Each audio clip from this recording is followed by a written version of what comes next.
오늘 하나님께서 우리에게 주신 말씀은 신약성경 마태복음 2장 13절에서 23절까지 말씀입니다. 그들이 떠난 후에 주의 사자가 요셉에게 현몽하여 이르되 헤롯이 아기를 찾아 죽이려 하니 일어나 아기와 그의 어머니를 데리고 애굽으로 피하여 내가 너에게 이르기까지 거기 있으라 하시니 요셉이 일어나 밤에 아기와 그의 어머니를 데리고 애굽으로 떠나가 헤롯이 죽기까지 거기 있었으니 이는 주께서 선지자를 통하여 말씀하신 바 애굽으로부터 내 아들을 불렀다 함을 이루려 하심이라. 이에 헤롯이 박사들에게 속은 줄 알고 심히 노하여 사람을 보내어 베들레헴과 그 모든 지경 안에 있는 산의 아이를 박사들에게 자세히 알아본 그때를 기준하여 2살부터 그 아래로 다 죽이니 이에 선지자 예레미야를 통하여 말씀하신 바 라마에서 슬퍼하며 크게 통곡하는 소리가 들리니 라헬이 그 자식을 위하여 애곡하는 것이라. 그가 자식이 없으므로 위로받기를 거절하였도다 함이 이루어졌느니라. 헤롯이 죽은 후에 주의 사자가 애굽에서 요셉에게 현몽하여 이르되 일어나 아기와 그의 어머니를 데리고 이스라엘 땅으로 가라. 아기의 목숨을 찾던 자들이 죽었느니라 하시니 요셉이 일어나 아기와 그의 어머니를 데리고 이스라엘 땅으로 들어가니라. 그러나 아켈라오가 그의 아버지 헤롯을 이어 유대 임금됨을 듣고 거기로 가기를 무서워하더니 꿈에 지시하심을 받아 갈릴리 지방으로 떠나가 나사렛이란 동네에 가서 사니 이는 선지자로 하신 말씀에 나사렛 사람이라 칭하리라 하심을 이루려 함이러라. 아멘. 오늘도 하루에 필요한 모든 은혜를 하나님께서 예수 그리스도를 통해서 우리에게 공급해 주실 줄로 믿습니다. 오늘 말씀은 예수님의 어린 시절에 있었던 3가지 사건을 언급을 하면서 특별히 그것이 구약에 예언된 선지자의 말씀의 성취라는 사실을 이야기하고 있습니다. 먼저 예수님이 베들레헴에 태어나셨다가 애굽으로 피난 간 사건입니다. 동방 박사들로부터 유대 왕이 태어났다는 이야기를 들었던 헤롯이 예수님을 찾아 죽이려고 했기 때문에 천사가 꿈에 애굽으로 피하라 라고 알려주어서 애굽으로 가게 되었다는 것이죠. 여러분, 당시 헤롯은 왕위를 지키기 위해서 자기 아내와 자식까지 죽인 거의 정신병자였기 때문에 이런 일은 충분히 가능한 일이었습니다. 그래서 예수님이 애굽에 가서 살다가 헤롯이 죽은 다음에 돌아왔는데 이것이 애굽에서 내 아들을 불렀다라고 하신 호세아 선지자의 말씀을 이루려 하심이다는 것이죠. 물론 이 호세아 선지자의 말씀은 하나님께서 이스라엘 백성을 그렇게 애굽에서 불러내셨는데 이스라엘 백성들은 하나님께 불순종했다는 말씀입니다. 그런데 이 말씀이 이중적인 의미를 지니면서 예수님께서는 그렇게 이스라엘 백성들처럼 애굽에서 나오셨지만 하나님께 순종하는 본을 보여주셨다는 것을 말씀합니다. 두 번째 예언은 헤롯이 동방 박사들에게 속은 줄 알고 예수를 죽이기 위해서 베들레헴 인근의 아이들을 죽인 사건을 언급하면서 이것이 예레미야 선지자의 말씀이 이루어진 것이다 라고 말합니다.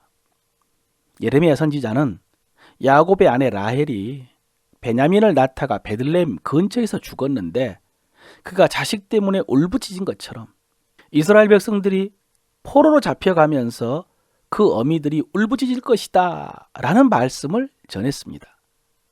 그런데 그 베들레헴에서 다시 아들들 때문에 어미들이 울부짖는 일이 일어났다는 것입니다. 여러분, 사실 이 일의 의미를 우리는 다 알지를 못합니다. 지금 그 일은 하나님이 기뻐하시는 뜻이 이루어지는 것도 아닙니다. 악한 왕에 의해서 저질러진 악한 일입니다. 비극입니다. 그런데 우리가 분명히 알고 확신하는 것이 있습니다. 주님이 다스리시는 하나님의 나라에서는 이런 일이 일어나지 않는다는 사실입니다. 왕이신 주님은 악한 자를 심판하시고 눈물 닦아주시면서 이런 슬픔이 변하여 기쁨이 되게 하실 것입니다. 예레미야 선지자도 아까 말씀을 전하면서 포로로 잡혀갈 때에 그렇게 슬피 울던 여인들이 눈물을 그칠 것이다 라고 했습니다. 왜냐하면 하나님께서 그 포로들을 돌아오게 하실 것이기 때문에. 그래서 그동안에 당했던 슬픔을 다 갚아주실 것이라고 했습니다. 그러므로 사랑하는 성도 여러분, 우리가 이해할 수 없는 슬픈 일을 겪더라도 보게 되더라도 더 주님의 통치를 소망하시기를 바랍니다. 마지막으로 헤롯이 죽은 후에 요셉과 마리아가 유대로 돌아갈 수 있었는데 헤롯 왕의 아들 아켈라오도 포악한 왕이라서 유대에서 살지를 못하고 나사렛으로 가서 살았습니다.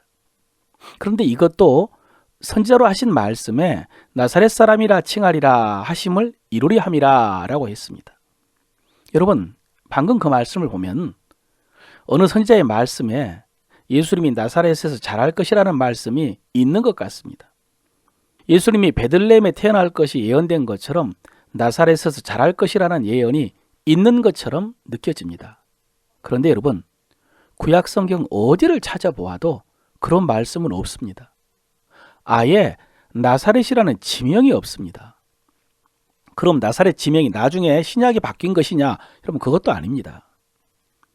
대신 혹시 여러분이 가지고 계신 성경에 관주가 있다면 그 아래 관주에 이사야 11장 1절이라고 되어 있을 것입니다. 이새의 줄기에서 한 싹이 나며 그 뿌리에서 한 가지가 나서 결실할 것이요 라는 말씀입니다. 근데 여러분, 이 말씀 어디에 나사렛이라는 단어가 있습니까? 예수님이 나사렛 사람이라 칭함받을 것이라는 말씀이 없습니다. 그런데 여러분, 여기에 싹, 순을 의미하는 단어가 나제르입니다. 나사렛과 비슷합니다. 이새의 줄기에서 한 싹이 날 것이다 라고 했는데 그 싹이 나제르, 나사렛과 비슷한 단어입니다. 그러니까 관주에 의하면 이 말씀의 성취라는 뜻인데 여러분, 이게 무슨 상관일까요? 싹, 순과 예수님은요. 그런데 이사야 53장 메시아의 예언장이 보면은 한번 들어보십시오. 그는 주 안에서 자라나기를 연한 순 같고 마른 땅에 나온 뿌리 같아서 고운 모양도 없고 풍채도 없은즉 우리가 보기에 흠모할 만한 아름다운 것이 없도다. 그는 멸시를 받아 사람들에게 버림을 받았으며 간고를 많이 겪었으며 질고를 아는 자라. 마치 사람들이 그에게서 얼굴을 가리는 것 같이 멸시를 당하였고 우리도 그를 귀히 여기지 아니하였도다 라고 했습니다. 여러분, 여기에 선지자들이 말했던 나제르, 싹, 순의 의미가 더 정확히 나옵니다. 연약한 순, 풍채도 없고 강하지도 못하고 아름답지도 못한, 그래서 사람들에게 귀 여김을 받지 못하고 멸시를 받고 무시를 당하는 그런 모습이죠. 여러분, 그렇습니다. 예수님이 나사렛 사람이라 일컬음을 받는다라는 말씀은 바로 이런 의미입니다. 약하고 곱지도 않고 풍채도 없고 사랑받지도 못하고 멸시를 당하고 버림받고 곤고와 질고를 당한다는 그런 의미입니다. 실제로 여러분, 예수님은 이 땅에 사는 동안에 나사렛 사람 예수라라고 불리었습니다. 이것은 단지 출신지를 말하는 것이 아니라 시골 사람, 촌 사람이라는 의미입니다.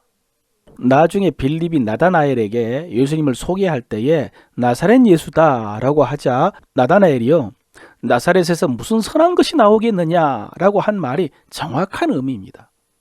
예수님은 그런 분으로 예언되었다는 것입니다. 그렇게 무시당하고 멸시당하시다가 마지막에는 십자가에서 죽으셨습니다. 여러분, 이 세 가지 사건과 예언을 들으면서 어떤 생각을 하셨습니까? 베들레헴까지 가셔서 마구간에 나시고 애굽으로 피난 가시고 다시 돌아와서 나사렛 사람으로 사셨다. 여러분, 이 예수님의 생애를 보면서 무슨 생각이 드십니까? 참 고생하셨다는 생각이 들지 않습니까?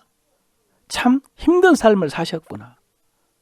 여러분, 지금 예수님은 아기입니다. 1살, 2살, 3살.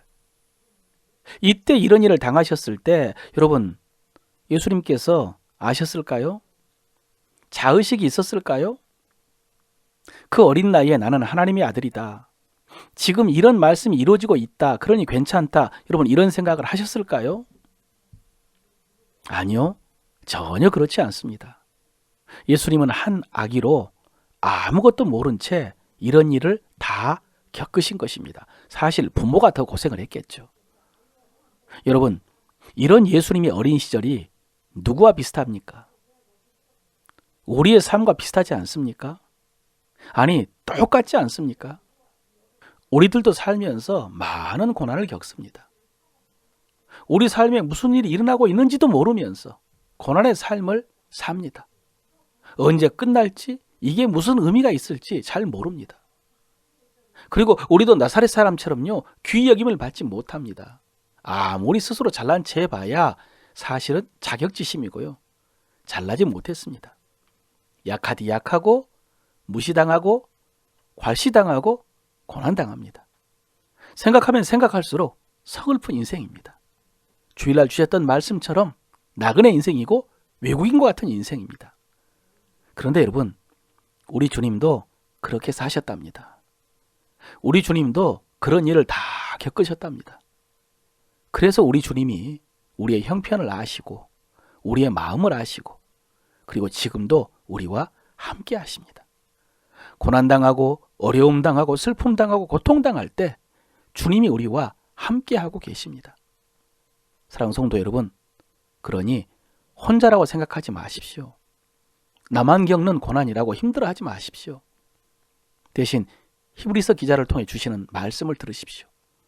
우리에게 있는 대제사장은 우리의 연약함을 동정하지 못하실 리가 아니요 모든 일에 우리와 똑같이 시험을 받으신 이로되 죄는 없으시니라. 그러므로 우리는 긍휼하심을 받고 때를 따라 돕는 은혜를 얻기 위하여 은혜의 보좌 앞에 담대히 나아갈 것이니라. 그렇습니다, 여러분. 이 시간 우리와 똑같은 일을 겪으시고 그래서 우리를 다 이해하시고 불쌍히 여기시는 주님 앞에 담대히 나아가서 여러분의 마음을 쏟아놓고 그 주님의 음성을 들으시길 바랍니다. 그래서 주님의 말씀과 사랑으로 내 속에 있는 상처가 치유되고 회복되는 하나님의 나라가 여러분의 마음속에서 이루어지기를 주의 이름으로 축원합니다.